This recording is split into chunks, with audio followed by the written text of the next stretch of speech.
அல்லாஹ்விற்கு கீழ்ப்படியாமல் இப்லீஸின் வார்த்தைக்கு கீழ்ப்படிந்த ஆதம் ஹவ்வாவின் சம்பவம். அவர்கள் கீழ்ப்படியவில்லை. அல்லாஹ்வுடன் இருந்த பரிபூர்ண உறவு முறிந்து போனது. முதலில் அவர்களே பாவத்தை அனுபவித்தனர். பாவத்தினால் மரணம் வந்தது. தங்களின் நிர்வாணத்தை இலைகளின் மூலம் மறைத்தார்கள். இதில் அல்லாஹ் பிரியப்படவில்லை. ஆனால் அல்லாஹ் தோளினால் நிர்வாணத்தை மறைத்தான். அல்லாஹ் முதல் மிருகத்தை குர்பானியாக்கி அவர்கள் அவமானத்தை மறைத்தான். ஆதம் ஹவ்வாவிற்கு 2 பிள்ளைகள், காயின், ஆபேல். காயின் தானியத்தை அல்லாஹ்விற்கு காணிக்கை செலுத்தினான். ஆபேலோ மிருக பலியை காணிக்கையாக்கினான். அது இரத்த பலி. அல்லாஹ் காயினின் பலியை ஏற்கவில்லை.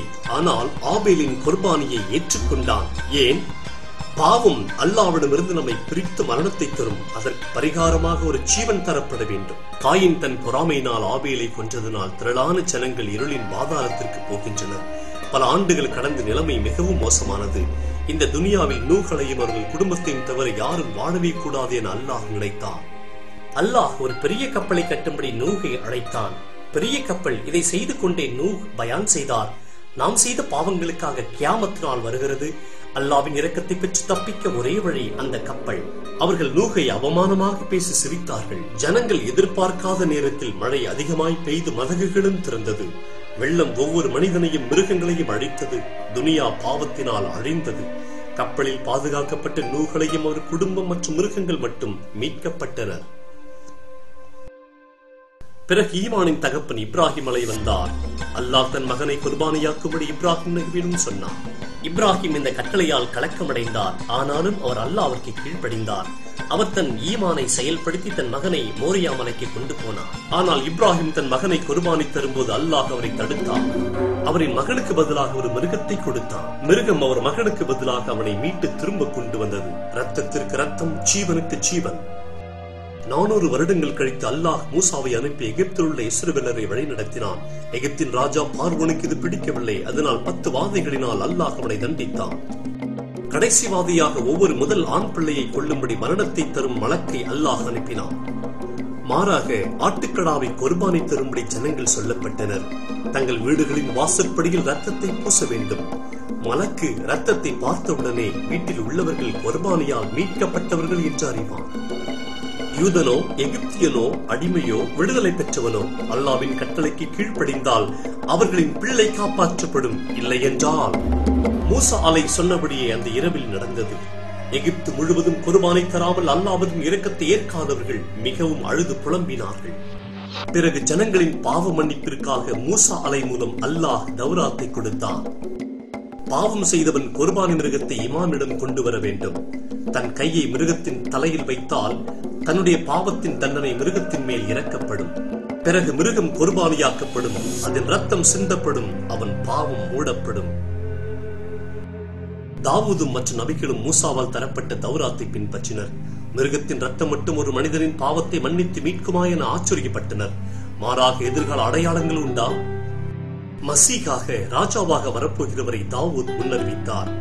தாவூத் குடும்ப வரிசையில் வருபவர் வல்லமையோடு அரசாளுவார். ஆனாலும் அவர் மிகுந்த தாழ்மையோடும் மனதிற்கத்தோடும் இருப்பார். இந்த மசீஹ் பாவம் இல்லாதவராகவும் பிழையற்றவரும் பரிபூர்ணமும் ஒன்றும் அறியாதவருமாக இருப்பார். அவர் வேதனைப்பட்டு மரித்து தகுதியான குர்பானியாக இருப்பார். அவரே மிகப்பெரிய குர்பானியாக இருப்பார். ஈசா மாட்டுத் தொழுவத்தில் பிறந்தார். யாரும் அவருக்கு தங்கள் இடத்தை தரவில்லை. பரிசுத்தத்தோடு கண்ணினிடத்தில் பிறந்தார். தாவூத் சந்ததியில் ஏழ்மையாக பிறந்தார். அவரை உயர்ந்தவர். மேய்ப்பர்களும் ஆலீம்களும் கிழக்கிலிருந்து வந்து குழந்தையை பணிந்தார்கள். வேதங்களில் வாக்குரைக்கப்பட்டவரும் வரப்போகிறவரும் இவரே அந்த மசீஹ் என்று அறிவித்தார்கள். ஈசா அன்பையும் உண்மையும் சலாமையும் தாழ்மையும் பற்றி பயான் செய்தார். அவர் தாழ்மையான தச்சர். அல்லாஹ்வை அன்பு கூறுவதை விட சட்டத்திட்டங்களை முக்கியப்படுத்திய மாயக்காரர்களை அவர் கடிந்து கொண்டார். ஆனால் அவர் மனம் திரும்பியவர்களாலும் பாவிகளாலும் தாழ்மையானவர்களாலும் அன்பு செலுத்தப்பட்டார். அவர் பிசாசு பிடித்தவர்களை விடுதலையாக்கி முடவர்களையும் குருடரையும் செவிடர்களையும் சுகமாக்கினார். மரணித்தோரையும் ஈசா உயிர் பெறச் செய்தார். வீடே இல்லாதவர், அற்புதமாக பயான் செய்பவர், அல்லாஹ்வை நேசிக்கிறவர்களை நிறைவாக வாழச் சொன்ன ஒரு புரட்சியாளர். ஈசா அல்லாஹ்வை என் தகப்பனே என்றார். எல்லாம் வல்ல இறைவன் உன்னை தகப்பனை போல நேசிக்கிறார் என உலகிற்கு காட்டியவர். அல்லாஹ் மனிதர்களை தன் பிள்ளைகளாக இருக்க விரும்பினான். ஆனால் பிரச்சனை, அவர்கள் இன்னும் பாவத்தில் இருந்தனர். அல்லாஹ்வோ தூய்மையானவன். ஆதம் நபியில் தொடங்கிய மனிதனின் பாவம் அல்லாஹ்விடமிருந்து தன்னை பிரித்தது. அவர்களை மீட்கும் வழியை மசீஹ் அறிந்திருந்தார். யஹ்யா நபி ஈசாவை பற்றி இப்படி முன்னறிவித்தார்: இதோ துனியாவின் பாவத்தை சுமக்கிற அல்லாஹ்வின் ஆட்டுக்குட்டி, சிறந்த குர்பானியாக மாறும்படி தெரிந்து கொள்ளப்பட்ட ஈசாவை அந்த மசீஹ் பாவமே செய்யாத தூய்மையான பரிசுத்தமான பாவத்திற்கு விளைக்கிறத்தை செலுத்த தகுதியானவர். ஒன்றுமறியாத இவர் குற்றத்திற்கு பதிலானார், பாவிகளுக்காக தூய்மையானவர் பதிலானார். மனிதர்களின் பாவங்களுக்குரிய விலையை தன் தகப்பனின் நிமித்தம் அவர் செலுத்தினார். பாவத்தின் அடிமைத்தனத்திலிருந்து அவர்களை விடுதலையாக்கினார். ஆதம் அலை இழந்து போனதை மீட்கும்படியாக அல்லாஹ்வுடன் சரியான உறவை ஏற்படுத்தினார். ஈசா சிலுவையில் மரித்தார். அவர் யூதர்களாலோ ரோமர்களாலோ மரிக்கவில்லை, தன் தகப்பனாகிய அல்லாஹ்வின் கரத்தினால் மரித்தார். நபிமார்கள் அறிவித்தபடி ஈசாவை அல்லாஹ் குர்பானியாக்கினார். உன்னுடைய என்னுடைய மற்றும் துனியாவின் பாவங்களை நீக்குகிற அல்லாஹ்வின் ஆட்டுக்குட்டியாக அவர் மாறினார். ஆனால் அதோடு அவர் நிற்கவில்லை. 3 நாட்களுக்கு பிறகு அல்லாஹ் மரித்த ஈசா மசீகை அவரை நம்புகிறவர்களுக்காக எழுப்பினார். இவர்களும் ஜன்னத் வாழ்வை பெற்றுக் கொள்ள உயிரோடு எழுப்பப்படுவார்கள். இதற்கு பின் ஈசா தன் நண்பர்களிடம் தான் திரும்ப வருவேன் என்றார். ஆனால் இப்பொழுது அவர் நீதிபதியாக ராஜாவாக வருவார். மனுக்குலத்திற்கு அல்லாஹ்வின் பரிசே ஈசா. அல்லாஹ்வை விட்டு பிரியாமலும் தங்கள் பாவத்தில் நீங்கள் மரிக்காமலும் இருக்க விரும்பினால் குர்பானியாகி ஈசாவை நீங்கள் ஏற்றுக்கொண்டால் அவர் உங்களை மீட்டு பரிபூர்ணமான உறவில் உங்களை ஏற்றுக்கொள்வார். ஆனால் மற்ற பரிசை போல நீங்கள் இதை ஏற்காதவரை இது உங்கள் பரிசாக மாறாது.